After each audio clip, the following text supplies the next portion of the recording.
The contraction hit me like a truck, making me double over the kitchen counter.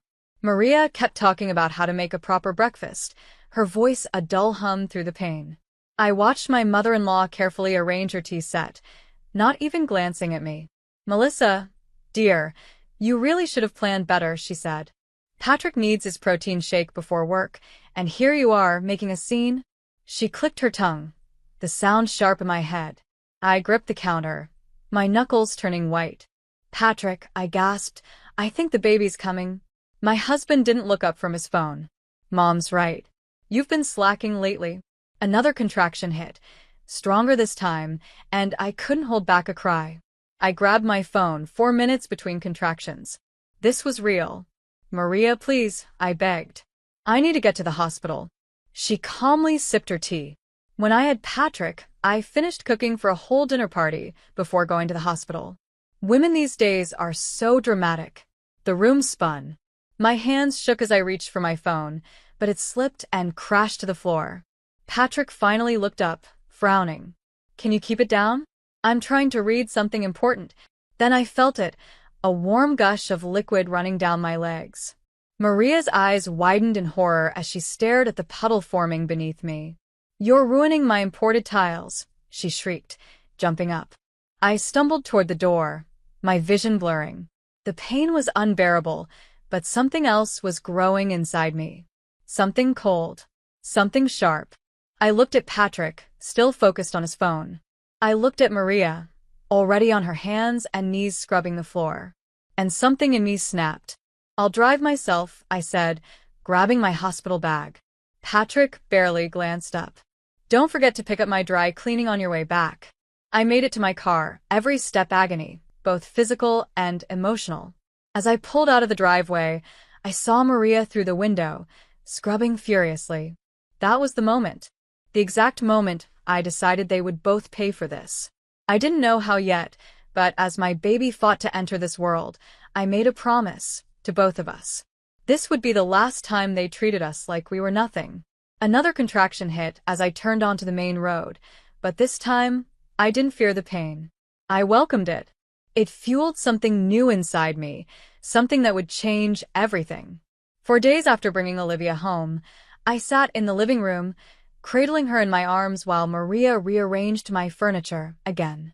The sound of wood scraping against the floor made Olivia stir, but Maria didn't stop.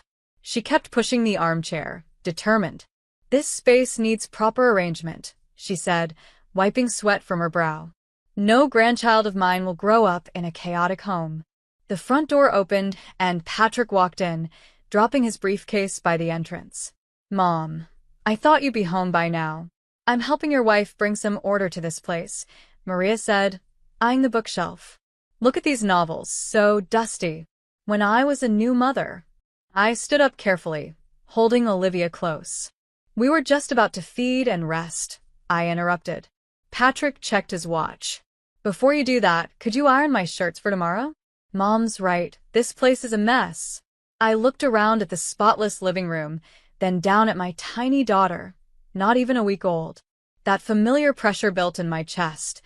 But this time, it wasn't tears. "Your shirts are in our bedroom," I said quietly. "Right where you left them." "On my side of the bed." Maria clicked her tongue. "Really, Melissa, this attitude. I had a C-section 4 days ago." The words hung in the air.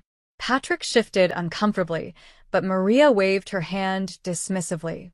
"When I had my operation, you had your gallbladder removed. 30 years ago." I cut in, my voice calm even as my heart pounded. "I had my stomach cut open to bring your grandchild into this world. After driving myself to the hospital." Patrick's phone chimed. He pulled it out, already distracted. "Mom, can you help Melissa with the shirts? I have a call." As he walked away, Maria stepped closer, lowering her voice. "You're being ungrateful. We're only trying to keep up the standards you agreed to when you married into this family." Olivia fussed in my arms. I held her tighter, breathing in her soft, newborn scent. And in that moment, something inside me became crystal clear, sharp as a knife. "You're right, Maria," I said. I did agree to certain standards. I walked toward the stairs, each step slow and steady. I think it's time I started making my own rules. What's that supposed to mean? Maria's voice had that sharp, controlled anger I knew too well. I stopped on the third step and turned to look at her. It means I'm going to take care of my daughter now. And tomorrow we're going to talk about some changes around here. For a moment, just a second, I saw something new in Maria's eyes. Fear. The bank statement shook in my hands as I stared at the list of transfers. $8,000 last month.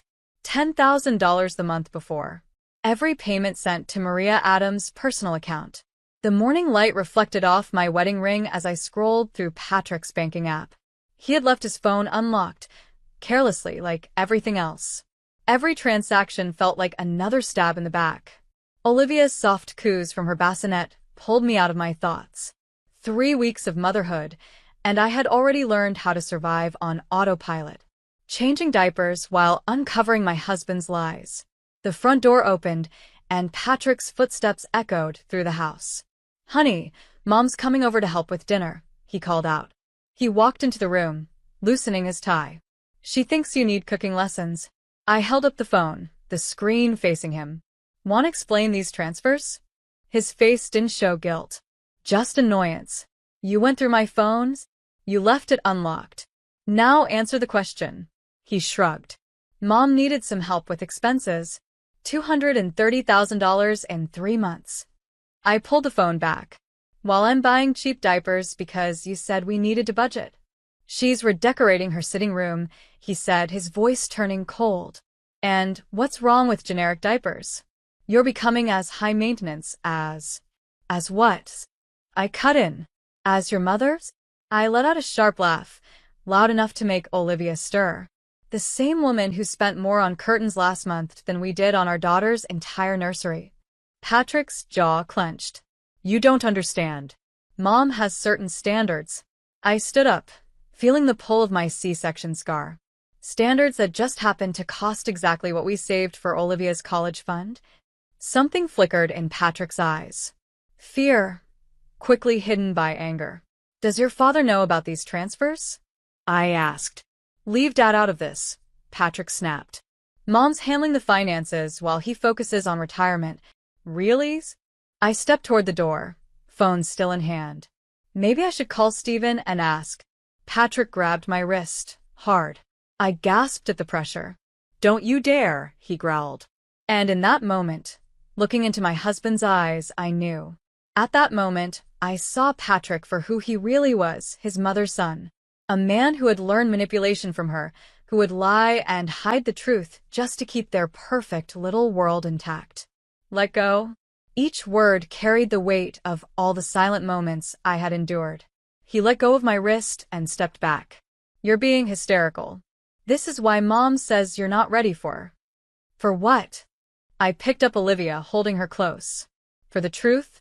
About what you and Maria are really doing with your father's money." The color drained from his face. "How did you?"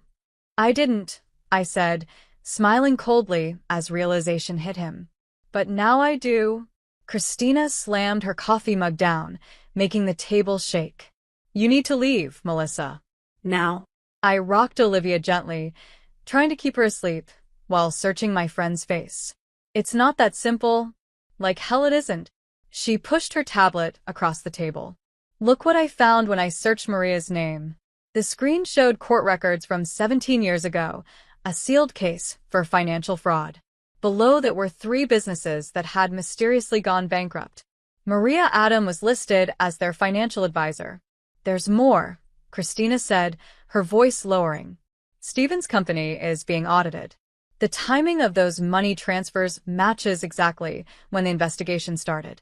My mouth went dry. They were hiding money. Olivia stirred in my arms. I held her closer, breathing in her soft newborn scent, trying to steady myself. The front door opened. Then came the sharp click of Maria's heels against the hardwood floor. Christina quickly grabbed her tablet, but not before Maria stepped into the doorway. Her practiced smile faltered for just a second when she saw my friend.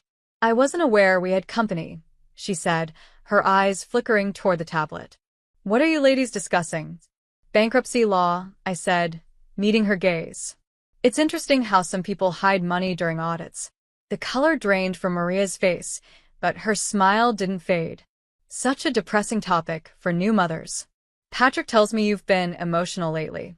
Maybe even struggling with postpartum issues. Christina stood up, gathering her things. Actually, we were just discussing Melissa's options. Options? Maria's voice was sharp now. For protecting herself, Christina said, squeezing my shoulder before leaving. Maria stayed in the doorway, tapping her manicured fingers against the frame. You know, dear, she said, her voice dripping with fake concern, mothers who suffer from postpartum depression often lose custody of their children, especially when they make wild accusations about respected family members. The threat hung between us. I thought about the documents Christina had shown me, about Patrick's lies, about Stephen, who had no idea what was happening, and about my daughter, sleeping peacefully against my chest. You're right, Maria, I said, standing carefully while cradling Olivia. I should rest. Doctor's orders. Maria nodded, satisfied. I'll tell Patrick you're unwell. Maybe he should stay at our house tonight. I waited until I heard Maria's heels click down the hall before pulling out my phone. 3 quick texts. One to my lawyer. One to Stephen's office, asking for an urgent meeting. One to Christina. Start the plan tonight. Her reply came instantly. Already on it.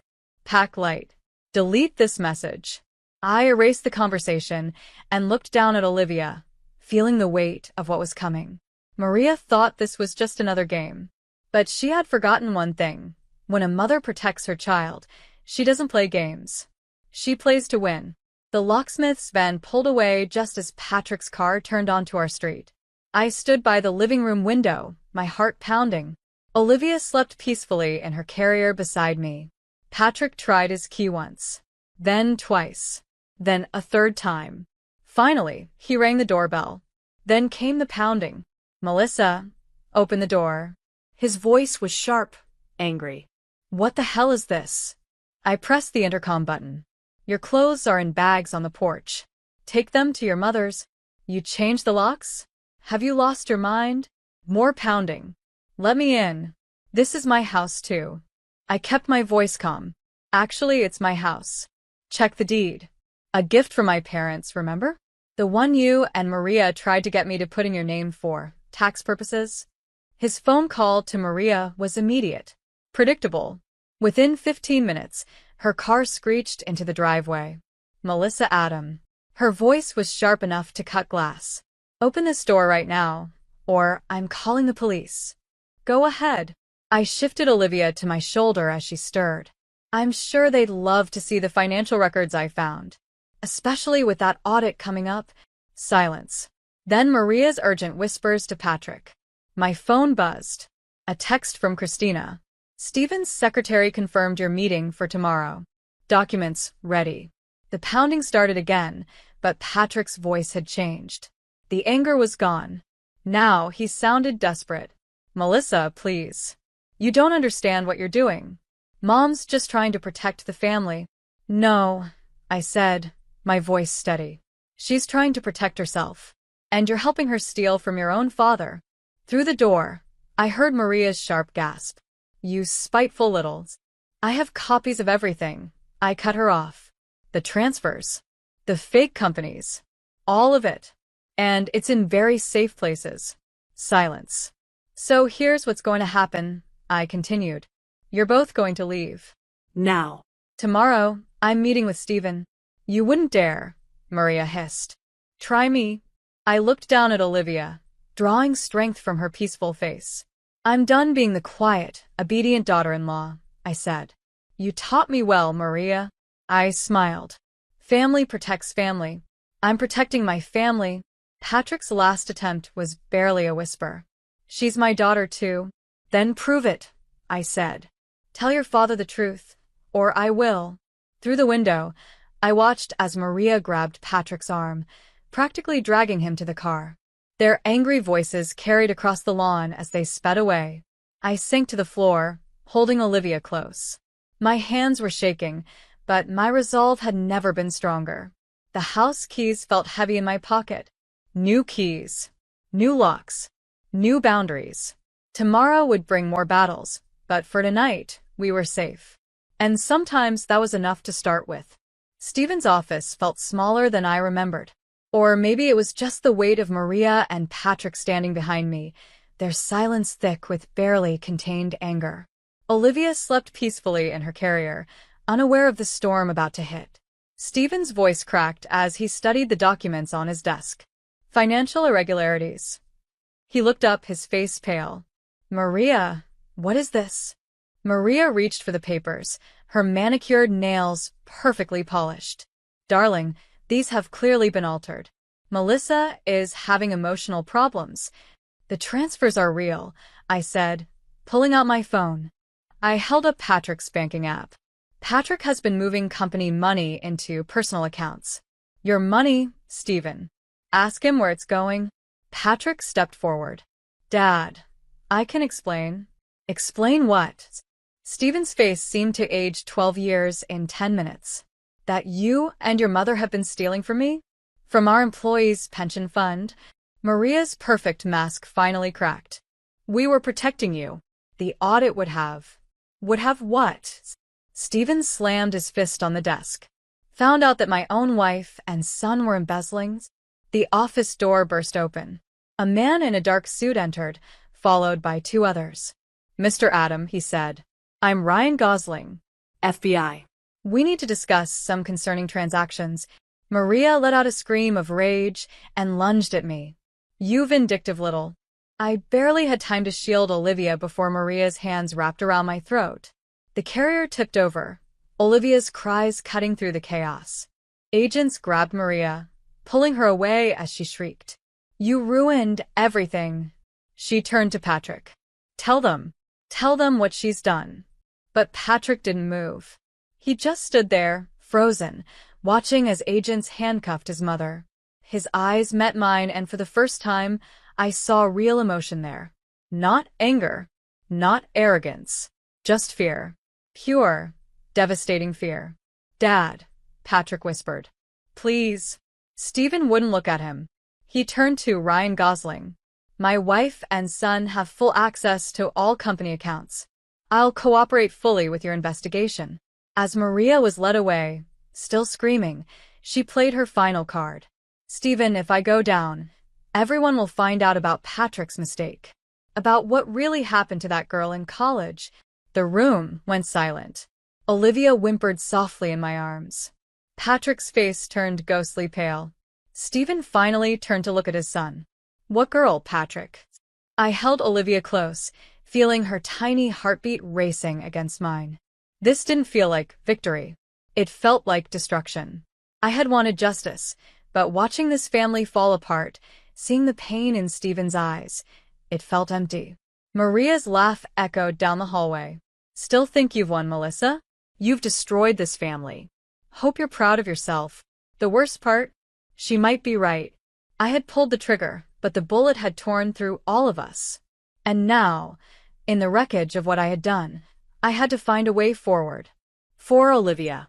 For myself. For whatever was left of justice in this mess. The prison visiting room smelled like cheap disinfectant and hopelessness.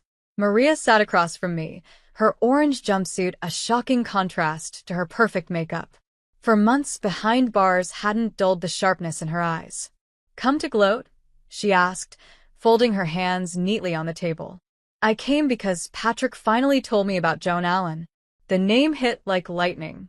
For a split second, Maria's mask cracked. Joan, the girl from Patrick's college days. The one who disappeared. You don't know what you're talking about, she said, her voice tight. I placed a manila envelope on the table. Her parents never stopped looking. They hired private investigators, followed every lead. And one of them found something interesting. I slid the envelope closer. Security footage. From the night Joan vanished. A car. Your car, Maria.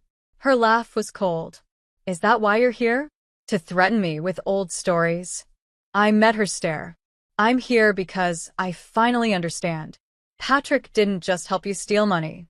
You helped him cover up something worse. That's how you controlled him all these years. Maria leaned in, her voice dropping to a whisper. My son made a mistake. I protected him. That's what mothers do. No, I said, leaning in too. That's what monsters do. You didn't just cover for him, you used it. You owned him.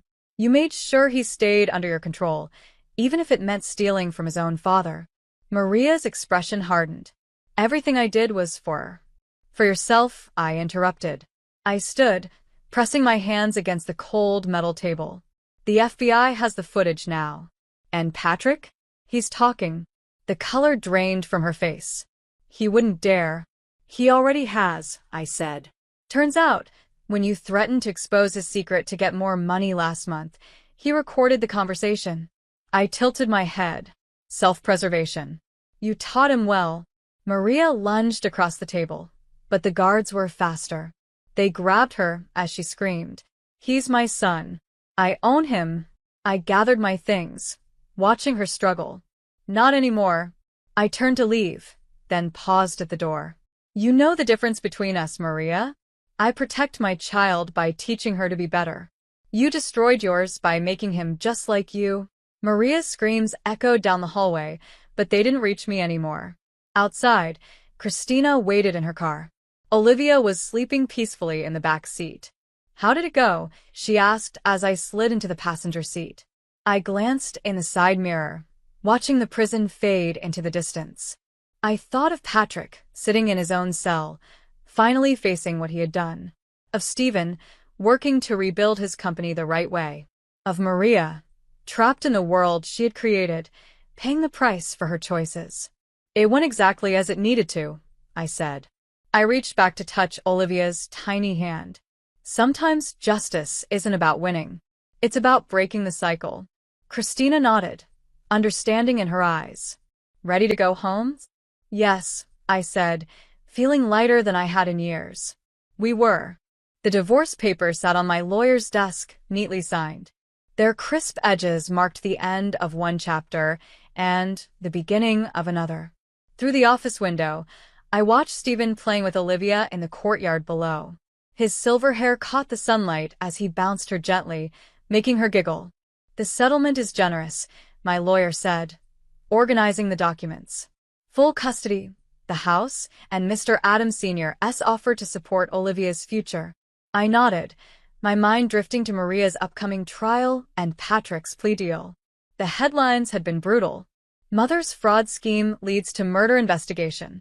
Joan Allen's parents would finally have answers, though not the ones they had hoped for. A knock at the door pulled me from my thoughts. Christina stepped in, holding an envelope. This came to the house. Stephen brought it. Inside was a single key and a handwritten note. I recognized Maria's perfect handwriting instantly. Safety deposit box 250. Some truths should stay buried. Your choice now. My hands shook as I folded the note. More evidence. More secrets. The power to hide everything, or to expose it all, lay in that tiny key. What are you going to do? Christina asked softly. I looked back out the window. Stephen lifted Olivia high into the air, her laughter floating up through the glass. He had lost everything, his wife, his son, his company's reputation. And yet, here he was, finding joy in a simple moment with his granddaughter. I placed the key on my lawyer's desk. Contact Joan Allen's parents, I said. They deserve to know everything, even if it hurts Stephen, especially because of that. I gathered my things, the weight of the decision settling in my chest. Real healing can't begin until all the poison is drawn out. In the courtyard, Stephen looked up and waved. I waved back, thinking of Maria in her cell, of Patrick finally facing his crimes, of all their carefully built lies turning to dust. They thought revenge would taste like victory, but it tasted like truth. Bitter. Clean. Necessary. Ready? Christina asked, holding the door open. I took one last deep breath. Let's go. I took one last look at the key on the desk. It held power, the power to hurt, to hide, to control. Maria's final test, even from behind bars. But I wasn't her. I wasn't Patrick. And Olivia wouldn't grow up surrounded by buried secrets. I turned away from the key and toward my daughter's laughter. Yes, I said. We're ready. Some might call it revenge, watching Maria's world fall apart. But as I stepped into the sunlight, toward Stephen, toward Olivia, toward whatever future lay ahead, I knew the truth. It wasn't revenge. It was freedom.